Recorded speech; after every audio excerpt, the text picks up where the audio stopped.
Hey, this is Scott from Tread Lightly. I'm here with Mainline Overland and a lot of our industry partners like Ron Harrington of Ridgeback Guide Service and Mike Herman from Purple Lizard Maps. We're doing a cleanup of some rogue roadside fire pits and campsites that aren't supposed to be here. We're helping PA/DCNR in Michaud State Forest get rid of these campsites. This is a fire pit, but this is not a well-contained fire. Illegal sites like this might look really attractive, but they're really hidden with a lot of dangers that people don't fully understand.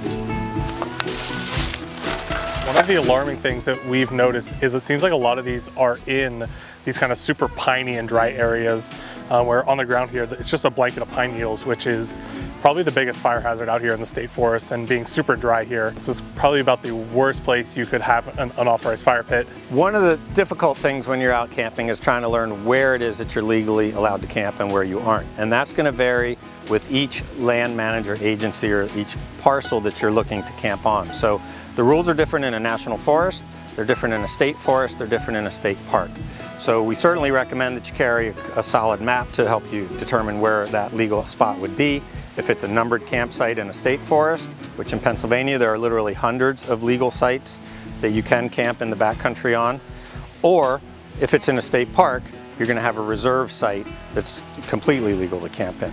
So our best advice is to consult a decent map and to check with the land manager before you visit the park so that you have 100% certainty that where you go in and set up your site is safe and legal, and then you'll have yourself a wonderful weekend. If you're out here hiking and you see an unauthorized campsite like we've kind of shown you today, the best practice is move the rocks away, get away all the burnt charcoal, and try to spread the ash. Try to cover it up with leaves or pine needles, kind of anything to make it look like it was never there. So that's kind of how you can do your part and help us take down these unauthorized campsites. One of the things we've been seeing at an alarming rate in the Northeast is a lot of fires that people have left their campsite and left smoldering. One of the things that you could do to prevent an issue with that, when you show up to camp, make sure you have enough water to put out a fire after you need to extinguish it. So in the morning, if your coals are still hot, even if it's not a flame, you need to put that out.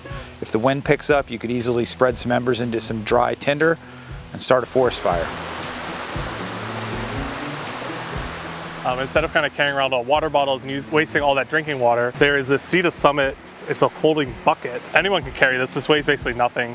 It's super easy to keep in your truck or your backpack. And you can use this to make sure your fire is all the way out before you head out from camp in the morning. So we're just gonna show you how this little thing works. It just unfolds. This is a 10-liter bucket, so this should be, just filling this once or twice, should be plenty to put out a fire. So it's got the nice little handle in here, and you just take that and dump it out on the fire, and then you got nothing to worry about.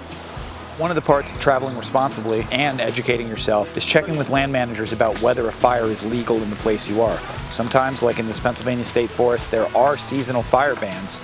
And then there are also fire bans that happen because of dry conditions. So that's something you need to know before you get there to camp. So if you have to have a permit to camp, that's an important thing too, but check fire conditions as well.